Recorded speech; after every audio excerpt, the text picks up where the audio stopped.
This week on Previous World Weekly, we remember David Prowse, unpack our weekly mandatory Mandalorian recap, dig into the previews holiday gift guide, and we finally put the argument to rest. Cartoon Network or Nickelodeon? It's all happening right now on Previous World Weekly.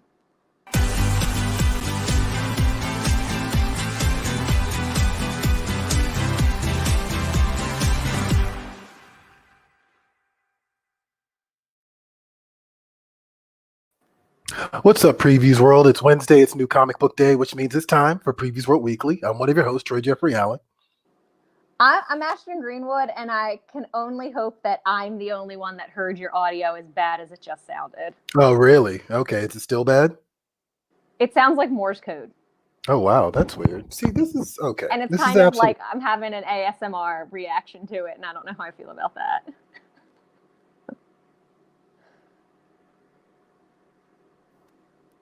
Okay. Johnny's telling me I sound fine. I hate that. Please make it stop. Is it still doing it? Like, does it still sound weird to you? I don't like it. Johnny, am I the only one? I think you're the only one. That way? You are the only one that's hearing. It's weird. I've never actually had to pop into the show this early. Right. You sound fine, Troy, to me. Everyone else who's watching out there, please comment and let us know, how does Troy sound? Yeah. Ashton, try cutting it off and turning it on again. Did you try blowing in the cartridge? Right. Or maybe just unplug your headphones and try it again. Anyway, well, Ashton figured that out. What's up, guys? It's Wednesday. It's New Comic Book Day. Yes, it's time for Previews World Weekly, whether or not we get our audio situation together or not. Hey, so this week we're going to start on a slightly serious note, right? As serious as we can be here at Previews World Weekly. David Prowse passed away. Of course, he was the bodybuilder who would one day become Darth Vader. He passed away at 85 over the weekend. And, we talk a lot about Star Wars here. And, I know some people like to argue, have loved in the past to argue whether or not Darth Vader is James Earl Jones or David Prowse, or it's just a costume. I've never quite understood that last one. But, look, he's half of what made Vader Vader. Like, he's half of what made that icon possible. So salute to him, and an Imperial March in his honor, which I've noticed already quite a few people are doing. Shout out to David Prowse. I found out some pretty interesting things about him this week. There you go. Ashton, are you with us? Can you hear me okay? Yeah, I have no clue what that was about. I don't know why that happened, and I don't know why I was in the need, but we're back. We're hip. It's happening. What's up? Okay, we got it. All right. So I had found out some pretty interesting things about David Prowse. Yeah, everybody's saying we're fine. So, okay, we're going to that was my fault. I'm sorry for derailing the show. My bad. That's what you do, Ashton. We want you on the show to derail the show. That's the whole point of this. Like, if it wasn't for Ashton, the show would be very stuffy, I kind of feel. Anyway, I did just talk about David Prowse. Did you want to throw out anything about the man that was Vader?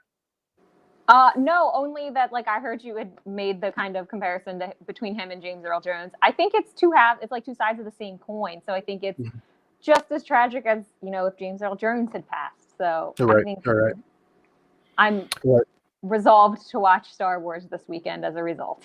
I mean, that's a great way to honor him. So actually, I found some pretty interesting things this past week, some of which I had already known, but the details upon which I did not know. Okay. And it was that David Prowse was on the outskirts of Star Wars fame for a long time.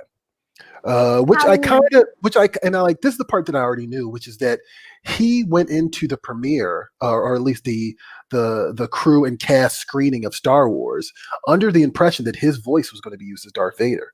And so they went ahead and showed the film to the cast and crew, and it was completely redubbed by James Earl Jones, which was kind of like, oh, okay, well, that's a little screwed up, right?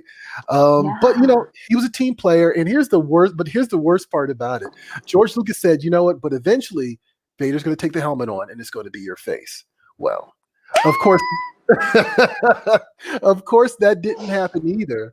But then it turns out that because of a couple of situations with interviews in the past, an interview specifically prior to Empire Strikes Back, an interview prior to Return of the Jedi, he got kind of blacklisted by Lucasfilms and by George Lucas in particular. Apparently, he had been accused of spoiling the "I am your father" moment from Empire Strikes Back, and he was accused of, and I think this part is like a little iffy, but he was accused of spoiling the death of Vader in Return of the Jedi, which, of course, now we're in this age where actors live in fear of Disney coming down hard on them if they like spoil something. But back then, there really, I don't feel like there really was much of a guideline for that. So I think he just might have put his foot in his mouth maybe once or twice, but it was enough of a big deal, which of course it is a big deal. Like, hold on, you're talking about like "I am your father" is like the biggest cinematic reveal up until that moment to ever happen, and you're gonna guess what? Yeah. So it's interesting. The backstory, and that's kind of interesting because there's a speculation whether or not he actually knew and he was just joking, and then the joke became reality. But what wasn't a joke is that he did give away the ending to Return of but then a British newspaper tried to corner him to talk about Return of the Jedi. He didn't really give up any information about it, but the British newspaper declared in their headline or in the article after they interviewed him that he said that Darth Vader was going to die, which of course is what happened in Return of the Jedi, and that led to his blacklisting by Lucasfilm. Oh, that's not fair. Yeah. So at least that's one side of the story. If you're on a different side of the story, let me know. But I just thought there was some interesting details there because I always knew that about the him walking into the screening, not knowing that his voice was going to change, but I didn't know about all this other stuff. So just interesting, just an interesting little bit of film history that kind of sprouted up this past week because of his passing. Anyway, Ashton, big question on everybody's mind right now: how do we feel about Grogu? I think it's great. Like, people are mad because it's not like a Y name or whatever, but I'm hype about it. Do you know what? I was thrilled that Grogu knew his name, so responsive to it, was over the moon to have Mando calling him by name now. So cute. I'm not one of those people that gets all like, oh, that was adorable, but because we spent so much time with the Mandalorian and Grogu, aka Baby Yoda, aka the child. He's got more aliases than Ghostface Killer.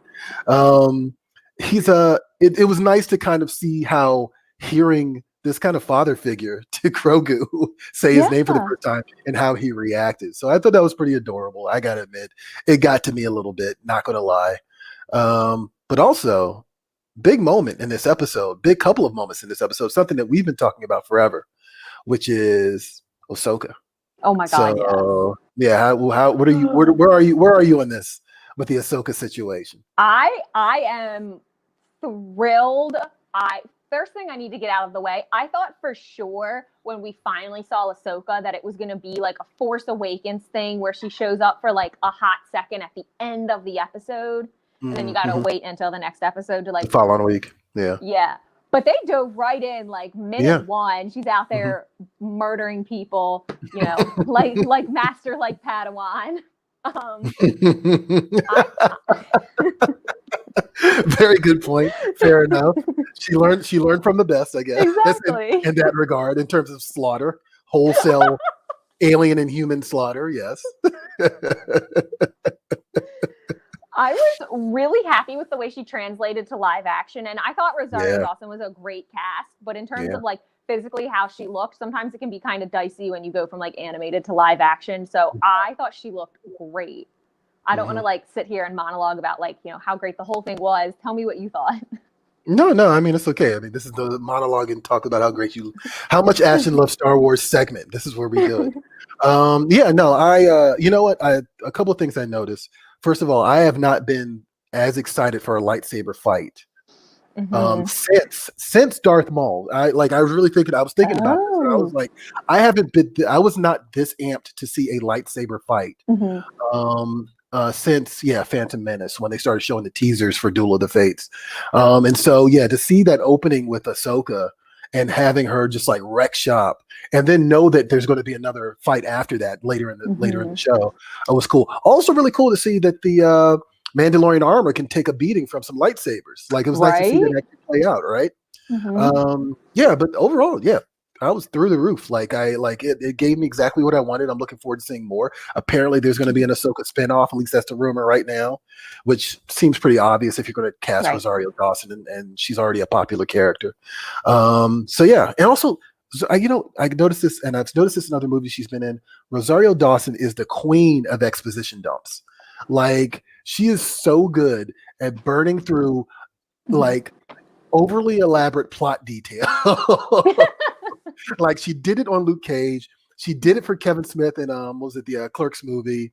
She's done it for Quentin Tarantino in Death Proof. She's done it in Sin City. Like, she's just really, really, really good at it, which is also pretty amusing because, yeah, like her explaining the history of the Jedi just rolls off the tongue with her, which is actually pretty cool. Like the history of Grogu and, what happened to her and her hinting at her past. Like, yeah, it was actually really cool. So, yeah, I did appreciate that she kind of danced around mentioning the Anakin Darth Vader situation, which I thought was cool because it's kind of like, at the end of Rebels, it's like, will she, won't she ever discover what becomes of Anakin? So it's interesting that she touched on that.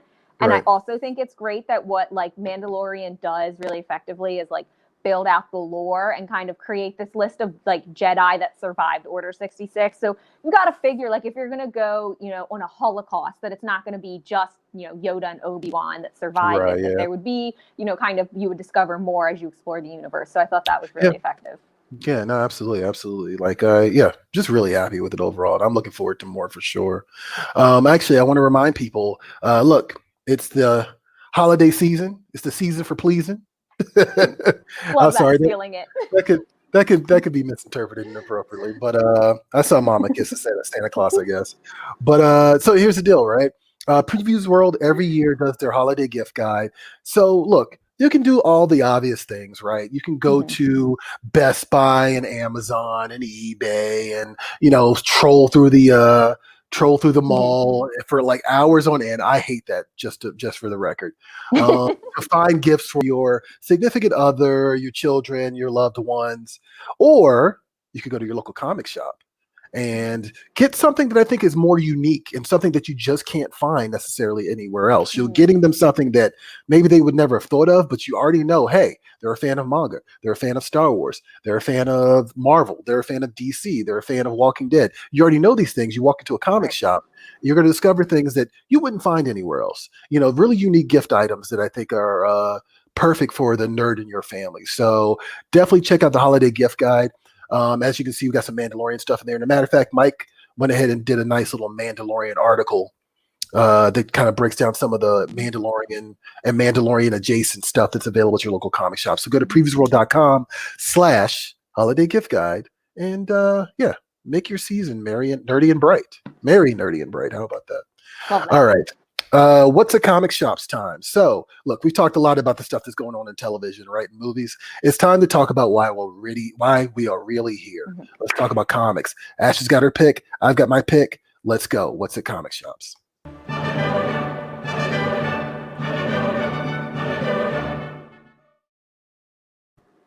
All right, Ashton, what do you got this week? What are you picking up at your local comic shop? Okay, I'm going to undermine this slightly by not picking a comic book. That's okay. That's okay. There is a set of action figures that I'm very excited for this week. Avatar Series 1 Deluxe Action Figure Assortment. Can see them here. So it's Season 3 Aang, Season 3 Zuko, and then Season 1 Katara in terms of their appearance. They're 7-inch scale figures, which when I first read it, I was like, oh, 7 inches. And then I got out a ruler and I was like, ooh, it's kind of a big boy. So it's a reasonable size. And they each come with their accessories that you see here. So they're different bending. So Zuko comes with his fire and Aang with his wind or air, whatever, and Katara with her water. And they come in window box packaging if you want to keep them in the box and display them that way, or if you want to break those bad boys out, you have that option. And they also come with an extra set of hands, which is cool. And this is the most recent in this series that Diamond Select Toys is doing of these different Avatar characters. So there's another set that features Aang with his glider and Azula with her crazy blue fire. And then, again, another set that features Ozai being tyrannical. What else would he do? And Toph. So if you want to kind of catch them all, whatever, collect them all, that's an option. And then also while I'm here, I want to point this out because I'm pretty excited about it. So DST does their PVC dioramas. That's kind of their big thing that they're known for. And they have a really impressive one of Aang with this huge gust of wind around him that is amazing. And then coming out this summer 2021, they're going to do one of Katara with all of these water features around her. So keep an eye out for that too. Mm-hmm. Is the water one's in the catalog this month, isn't it? I thought I saw that, or maybe it was last month. I thought it was. I could be wrong. Go to PREVIEWsworld.com/catalog and let us know. Yeah, you tell us. But it's definitely coming to your local comic shop. And as I just pointed out, and Ashton just proved, you can get stuff at your local comic shop for the holiday season that you never would find anywhere else. Like those DST action figures. I mean, I guess they're available in other places, but at the same time, they're kind of uniquely comic shop. So definitely check that out. My pick this week is a book called Teether. It's a new series from Antarctic Press. I gave Johnny some interior art to kind of throw up there because I want people to realize just how cool this artwork is. Now, here's the thing. We talked about the Lamprey, right? Yeah. A few weeks ago, right? So I know Ashton's like, Troy, why are you doing this? Because this has got Lamprey written all over it. Yeah. Look, don't do yourself a favor. Google Lamprey and be horrified by what nature has wrought, right? But in the meantime, if you look at the image on the right-hand side here, that's a preview of what's going on with the lamprey. And so this idea behind Teether is very much like a Carpenter-styled horror story. Has shades of the Thing, but most importantly, it's got some striking imagery from David Hutchinson, the artist. And it's just about a monster in the woods and kids going into the woods, which they never should do. And just horror ensues. And I know we're past the Halloween season, but that we joke about don't judge a book by cover unless it's a comic book. I saw that cover. I was like, whoa, what is this? This is intense. I want to check this out. So Teether from Antarctic Press is available in trade paperback right now. And that's the entire, I think it's like 4 or 5 issues in one go. So definitely check that out. Big ticket items. What do we got here this week? Some actually really huge stuff. King in Black. So I read this morning because I went to my comic shop today. Fun crossover. Got to give credit to Donny Cates for nailing the tone of all the characters in the Marvel Universe he toys with. Like, there's no moment where a character talks and it's like, that character would never say that, which is sometimes what you get with some of these crossover books. But it's a cool concept. I mean, I want to say ever since Jason Aaron's Thor series, they've been teasing the existence of Null and how he is almost like the anti-celestial, if that makes sense. Like if the Celestials create things in the universe, Null creates machines of death and creatures of death in the universe, and therefore he's responsible for the symbiote race, which of course has plagued Spider-Man and Venom there since the 80s. But it's just a fun crossover. Looking forward to seeing what else he's going to do with it, where it's going to go. Definitely check out Venom. And what else we got? Overwatch, Tracer, London Calling #1. Mariko Tamaki and Babs Tarr teaming up. I think this is actually a reunion for them because I know they've worked on other stuff before. But look, if you're an Overwatch fan, I know there's a lot of you out there. This is a great creative team to tell this character's story. So definitely check that out from Dark Horse Comics. Daredevil #25. Speaking of striking covers, I went to my comic shop this weekend, and Joaquin, who's been on the show, who's been on our programming before, asked me if I'm reading Daredevil, and I was like, you know what? I read the first 3 issues. I said I was going to trade weight, and every time I see another one of these covers, I'm like, I know I'm missing out. This is a great series. I've heard it from everybody else, but also the little bit I've read, which is maybe the first 6 issues, has been phenomenal. Mark Cicchetto is a phenomenal artist, and Chip Zdarsky is a great writer, and he nails Daredevil so perfectly. And basically, Daredevil, since when I started reading Zdarsky's run, he was he basically had killed somebody, and that was the big gist here. It's he killed somebody, and now he's dealing with the repercussions of it. It looks like he might be dealing with the final repercussions of it. So definitely check out Daredevil #25 this week. What else this week? Okay. Whoa. Batman. Oh yeah, Batman Flamingo. This is the new Scott Snyder death metal series. So this is a new 12-parter. It's basically Batman in the death metal universe, but they're asking, what if Batman had a pink flamingo that he wrote instead of a Batmobile? So definitely expect guest appearances from the Batman Who Laughs, Two-Face, and many more. All right, Firepower #6. Robert Kirkman and Chris Samney crushing it Love the cover art on these. Love the interior art on these. If you're a fan of martial arts books, you definitely want to check this out. It's got some slight Iron Fist vibes, but it's also got some Street Fighter vibes in it too, which is also kind of cool. I love it. So definitely check that out. Lumberjanes, End of Summer. Yes, welcome back to the Lumberjane series. I think this is a little bit late, but that might have been because of COVID. That's not their fault. Yeah, I don't think that's their fault. I'm not going to blame them for that. I think this book is a little bit late, but you know what? Guess what, Lumberjanes fans? You got something to read this week at your local comic shop, so definitely pick that up. Shout out to Noelle Stevenson. All right. Hellboy and the BPRD, Her Fatal Four, a new series by Mike Mignola. Hellboy and the BPRD. Look, they do these great mini-series all the time, and Mike Mignola is teaming up with a bunch of cool creators and to do this new series. I don't know a lot about it, but you can't go wrong with Hellboy and the BPRD. It's kind of like a guaranteed good time every time they drop one. Erratic, #1. This one kind of reminds me of Dal H for Hero. This is from Upshot / AWA. They're doing a book where basically this 15-year-old gets superpowers, but he has 10 minutes to save the world. Some great Kara Andrews art. If you're a fan of Kara Andrews, I'm definitely a fan of Kara Andrews. Love this work on X-Men, love this work on Spider-Man. And definitely check this out because it's a nice little 5-parter available from AWA. Paper bag. Actually, are those plates? That's plates in a paper bag. Okay, yes. It looks like cupcake wrappers too. Okay. The cupcake wrappers too. Yeah, actually, this is the new Marvel crossover. I forgot about this. Right. Yeah, they haven't told us a lot about that one, so keep an eye on that on your comic book shelves this week. Knock 'em Dead, #1 from Aftershock Comics. This is another cool one. Elliot Ryall, who's done a bunch of stuff for Aftershock, and artist Mattia Monaco. So definitely check that out. It's from interesting horror stuff from Aftershock, who's going to become a great house for horror. Demon Slayer. This is the manga of choice I've noticed for a lot of people right now. Everybody's raving about Demon Slayer. They can't get enough of it. And so Volume 19 is dropping at your local comic shop this week from Viz Media. And this is so wild, so nuts. So weird. So weird. But I will point out that there is, okay, so this is my little Optimus action figure, which of course is an amalgamation of Optimus Prime and My Little Pony. Now you're sitting here going like, what the hell is this? Right? Well, here's the thing, guys. IDW just released this year, I think it was, a My Little Pony Transformers comic book. So if you want to know what the story is behind it, go check out the trade paperback at your local comic shop this week, and then ask your local comic shop, where's My Little Optimus? I want one. So there you go. Yeah, that one was just too nuts. Like I thought that every week we think we've seen it all, right? Right. And I always appreciate when Johnny just whips out something that's like, look, bet you haven't seen this before. You're right, Johnny. I have not.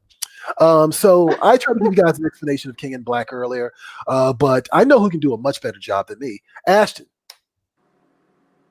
I'm kidding. Yeah, superheroes. They're gonna save the world again. I'm sure there will be a roadblock that feels insurmountable, but they will somehow overcome it. No, I'm kidding. Ashton's not. Although Ashton's 30-second description of King in Black is probably accurate, but still. Could you see the like panic on my face? Well, I'll tell you what, Ashton. I'm going to let somebody who actually has like some inside track on this story explain what it is, and that's Donnie Cates, who Ashton's a fan of Donnie Cates. You like Donnie Cates, whatever, Ashton. I do like Donnie Cates. Actually. Oh, I was trying to downplay your love for superheroes, but you like the Donnie Cates. So check this out: King in Black in 30 seconds. Hi, I'm Donnie Cates, and I'm here to tell you everything that you need to know about King in Black. And wait, what? 30 seconds? Oh. Billions of years ago, there was this guy named Noah, the first being in the Abyss, and he actually controlled the Abyss and created the first symbiotes, and then he battled across the entire galaxies until his own creations, the symbiotes, rose up against him and imprisoned him in the symbiote planet Clentar. Now, in absolute carnage, Eddie Brock, in order to defeat Carnage, ended up blasting the planet wide open, and now Noah and his billions of hordes of symbiote dragons are on their way to Earth, and they are going to get here in December with King in Black #1, and it is going to be awesome.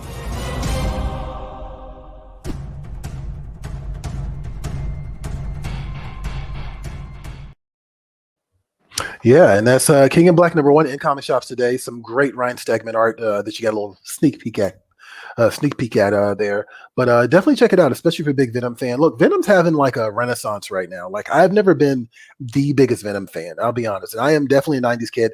By all accounts, I should be all about Venom, but I'm not. But I am all about Donny Cates' Venom because he does some interesting, I would dare say, Lovecraftian horror stuff with Null and the Venomverse, if you will. So definitely check that out because, yeah, it's interesting. I think it's going to have some interesting ramifications. All right, so social swamp time. I'm going to fork it over to Ashton, and she's going to get into the great debate: Nickelodeon or Cartoon Network. Let's go.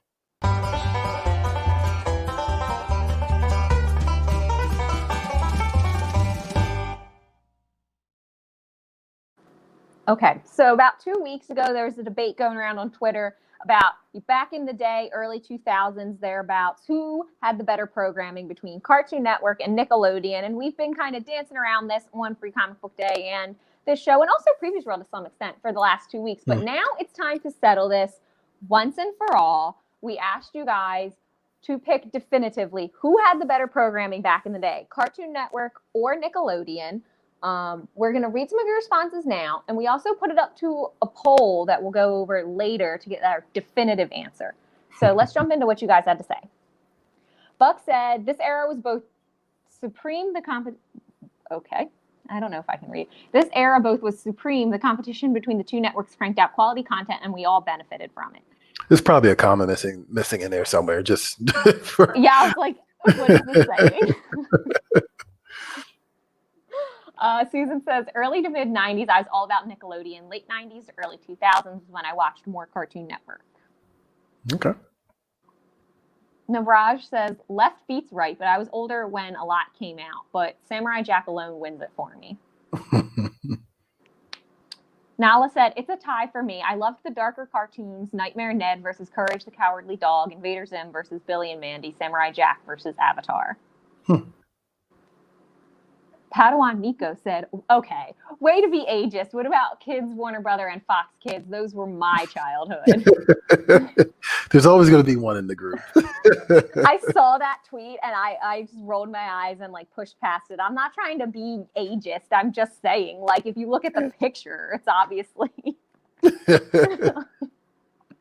And our very own Natasha says, was Cartoon Network even a thing? I picked Nick because Teenage Mutant Ninja Turtles. Was Cartoon Network even a thing? I got to call shenanigans on Natasha for that one. That's a bold statement, Natasha. Right. Yeah. So before I jump into this, Ashton, there's a generational divide here, right? Like, I mean, that's definitely part of it. And I sympathize with the guy who shouted out Fox Kids and WB because that was kind of like the point that I got out of cartoons, quote unquote. You know what I mean? So where are you on the spectrum of Nickelodeon or Cartoon Network? Okay. So I have to be, in the spirit of transparency, I have to say that I did watch both, like specifically when I was younger in terms of Cartoon Network. I had a tendency towards like the Powerpuff Girls and like Codename Kids Next Door and Courage the Cowardly Dog, even though I hated it and it terrified me. Why did it terrify you? Oh my God, because they lived in this like rundown, ramshackle cabin in the middle of nowhere. There was like no grass, no trees, no ambiance. It was always nighttime, all the time, always. And it was just like and things like lived under the porch. And it was just like the weirdest amalgamations of like villains that they could come up with. Like there was this one episode where the grandfather I guess Courage's father got a really infected foot and all the toenails started talking. And I was like, what is this? Oh, okay. That's interesting. Okay, now that makes me wonder. Now it makes me wonder who's behind that show. I'm going to have to look that up later. But yeah, I'm sorry. But what were you saying? But my definitive answer here is Nickelodeon. Like, bar none, Nickelodeon, 100%. Like, I watched way too much SpongeBob to pick anything else. Like this could be SpongeBob versus all of Cartoon Network, and I would still, like, pick SpongeBob. But then you throw in, like, Fairly Odd Parents, Avatar, and, like, Hey Arnold. I loved those shows. And then there's some other ones. Danny Phantom got a lot of love. But, yeah, Nickelodeon and all that. Okay, and all that. Okay, actually, yes. I was going to see, that's what I was going to bring up, because the one show I ended up watching past like the age that probably was the demographic for it was All That. Like I loved All That, and I am still a Kenan Thompson fan because of that show. So whenever I see him, and it's interesting to see him on Saturday Night Live now because I feel like he's still doing like a variation of like the chef in the bathtub. Right. But I was definitely about, I'll say, God, I don't remember when all that came on. I was probably about 19 or 20 when all that came on. But like, yeah, I ate all that stuff up. Like, Amanda Bynes before she crashed and burned, and Oh, the Amanda Show. the Amanda Show. Oh, I don't remember the Amanda Show. I didn't catch that one, but yes. So yeah, my relationship with this is a little bit different, right? Because I grew up on Nickelodeon. I grew up on, you can't do that on television. You know what I mean? I remember when they started showing Ren and Stimpy, and I remember that was a controversial move, and ultimately I think they pulled it from Nickelodeon. I definitely had a very distinct memories of Nickelodeon growing up. But interestingly enough, once I started going to living with my dad, he had Cartoon Network, which we didn't have at my mom's house, right? Oh, okay. So discovering Cartoon Network for the first time was kind of revelatory, because here were all these, like, and I'm talking about like early Cartoon Network. So this is like just 24 hours of like Hanna-Barbera. Like, you know what I mean? Wow. Of like, Wacky Racers, and I Cow guess and maybe chicken. yeah, like I think maybe Johnny Bravo was a big thing at the time. I used to love Johnny Bravo. So they had some original content, but a lot of it was like a lot of Hanna-Barbera old school stuff. But I ate all that stuff up, because even though they were from decades prior to me even being born, I loved Tom and Jerry. I loved Wacky Race. I loved Scooby-Doo. I loved all that stuff. Like I grew up watching it, because that's what you did back in the day when before you had like a bazillion channels, right? Yeah.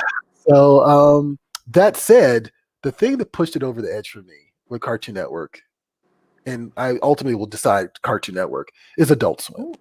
Because Adult Swim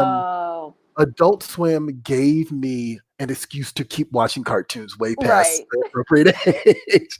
And I can't, my love of Adult Swim continues on to this day, because first of all, one of the greatest animes of all time, Cowboy Bebop, I saw for the first time on Adult Swim. Samurai Champloo also in that category. But on top of that, I watched way too much Aqua Teen Hunger Force, like way too much Aqua Teen Hunger Force, and that stuff still cracks me up to this day. Like Meat Wad and Master Shake, and also the Adult Swim did that really cool string of MF Doom album releases that were like rappers and their cartoons kind of like coming together, which I also loved a lot. So yeah, I'm going to eke out Adult Swim, because it's the channel that I would still watch. I still watch now. Like if it's on, it makes for great late night television viewing. Like, I mean, that's kind of like the best thing about it. Now, we were talking about Star Wars earlier. I got to admit, like, I can't really get into Clone Wars all that much. I keep trying to get into Clone Wars. I can't get into it. Yeah, I don't know. I keep trying, and I can't really get into it. I don't know what it is. That said, I did love the Jenny Tartakovsky series of like little short films that they did, which was like just basically action. Like it came out, it was called Clone Wars, but it came out before the Clone Wars cartoon, and it was hand animated instead of the digital animation that they used on the actual the later series or whatever. So yeah, I'm gonna say Cartoon Network. I'm gonna say Cartoon Network still keeping it going after all these years. I gotta show love to them for sure. All right, that's fair. We're split. Yeah. We're split. I was watching SpongeBob as recently as 4 days ago. And you know what? Look, I like every woman I've dated, every girl I've dated loves SpongeBob. Like every single one. Let me make sure Liz didn't hear that. But like every single one of them. I don't know any adult woman who did not love SpongeBob if they are the age of growing up on SpongeBob. So it's something could be said for that. And I'll give Nickelodeon and Adult Swim credit for this. They've managed to secure an adult demographic and a kids demographic at the same time. Yeah, and I which think is impressive. I think they've both have gotten to the point where like it's actually a little bit more acceptable for adults to watch cartoons. And don't get me wrong, I know the Simpsons were around and the Flintstones were before that were on prime time, but I feel like now it's kind of like very much a matter of fact thing. You don't have to be on prime time to be to be an adult watching cartoons, which is cool. That's fine. Yeah, so I don't know, guys. Let us know in the comments. What do you think? Like Cartoon Network or Nickelodeon? Like, let us know below, and we'll throw them up while we keep going forward. But actually, we did take a poll, didn't we? We did. Make this official. I have Okay. no clue where this poll stands right now, but I Okay. guess Johnny can pop in and give his opinion. But yeah, we asked you guys to tell us definitively, pick one side or the other, Cartoon Network or Nickelodeon. No wishy-washy. You got to pick one or the other. Yeah. And maybe we can look at this poll if Johnny pulls it up. Or we can sit here awkwardly. Did Johnny drop dead? Is Johnny gone? I know. He just run away. Oh, well, I guess Johnny will get to it eventually. I don't know if that's about. Okay. Sorry about that. Like my browser crashed all of a sudden. So Oh, okay. right in the middle, they're asking me to like throw up the poll. So I'm like, sure. Nope, maybe not. Maybe not. Well, Johnny, where do you fall in the Cartoon Network Nickelodeon debate? Oh, like, I'm straight up Cartoon Network. okay. All right. Wow. 100%. And I think it might be an age thing based on because like you were saying earlier, Troy, the type of programming that we grew up with on Nickelodeon, like Double Dare, you can't do that on television. The programming that was geared to us and like changed as the networks, as the network grew, like and changed, they stopped focusing on as much live production and moved more into animated. I think only at this point now. I don't think there's any like live programming on Nickelodeon.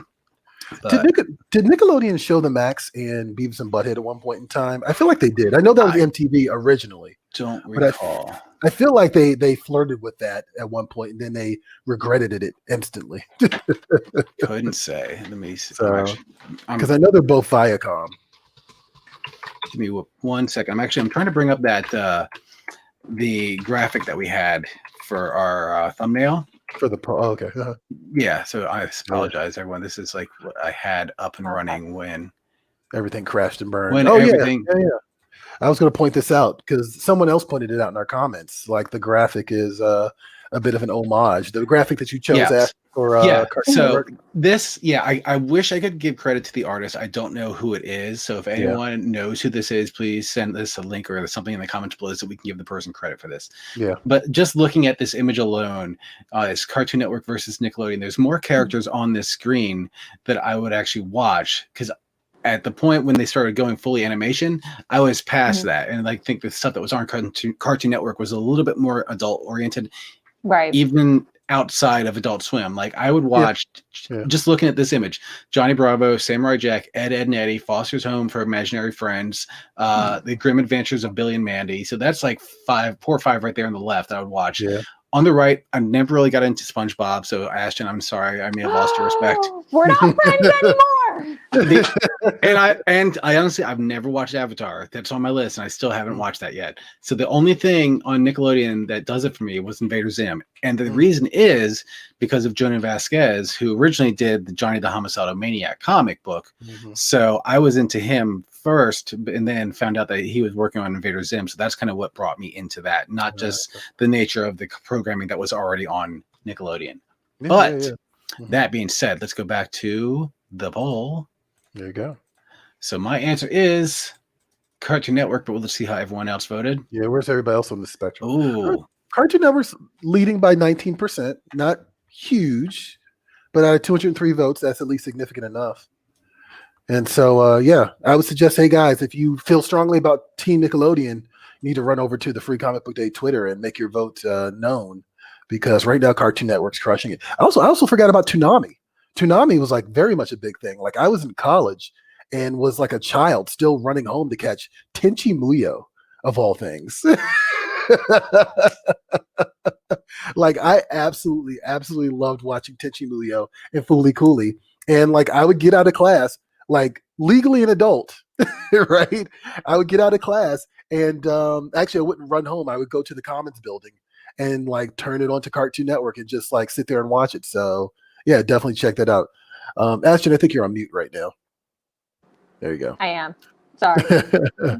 I have like very oddly enough, even though a lot of the Cartoon Network stuff happened when I was past the age where I should have been watching, I have very fond memories of Cartoon Network more than Nickelodeon. Yeah, so I wonder if that's like contributing to the way that this vote fell, because it kind of seems like even if you weren't like the traditional cartoon watching age, like you still have some relationship with like the shows from Cartoon Network, into adulthood, versus like a lot of the shows that are on that particular graphic from Nickelodeon are all from a very particular time range of content on that channel. Yeah, that like yeah, it yeah. either hit or miss with you, and if it hit with you, you're like really into it, and if it didn't, it's not really something you'd go back and revisit.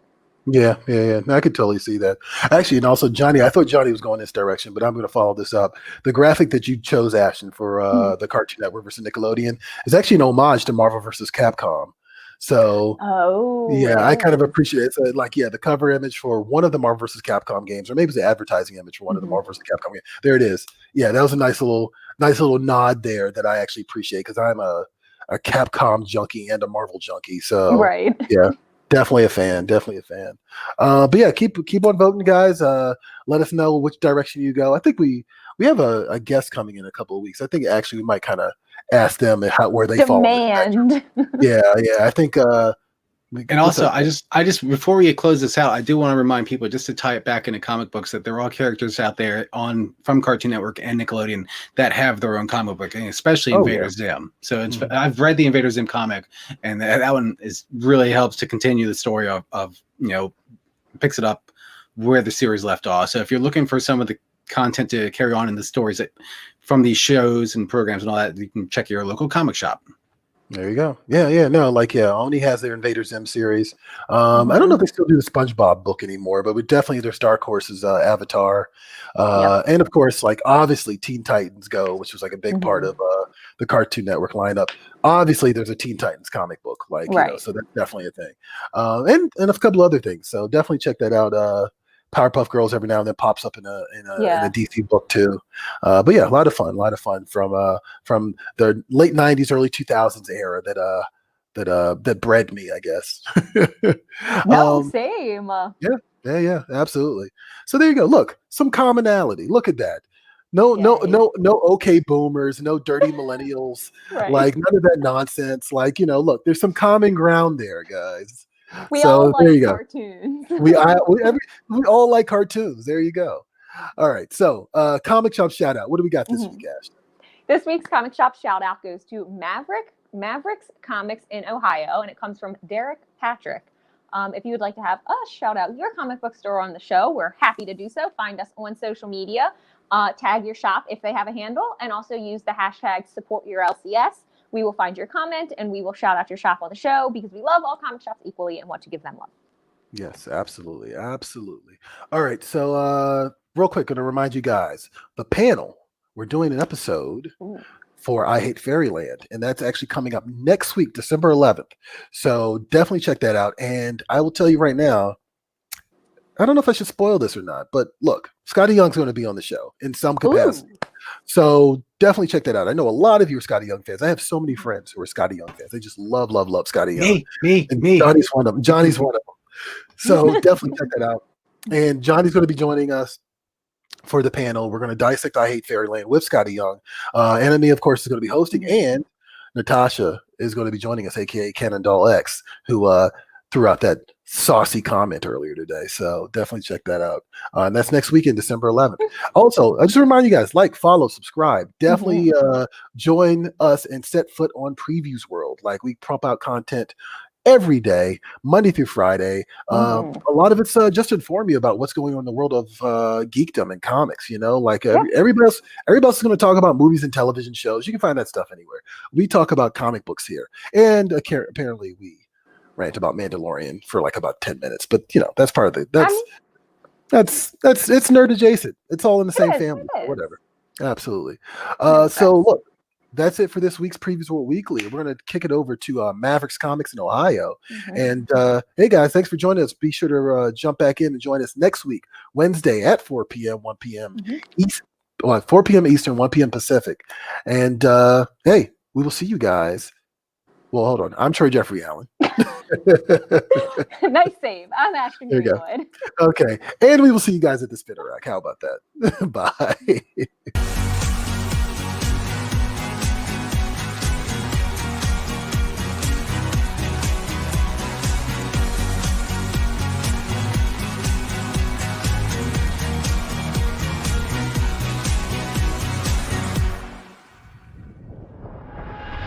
Don't forget that you can catch Previews World Weekly streaming live every Wednesday at 4 p.m. Eastern, 1 p.m. Pacific at Previews World on Facebook, YouTube, and Twitch.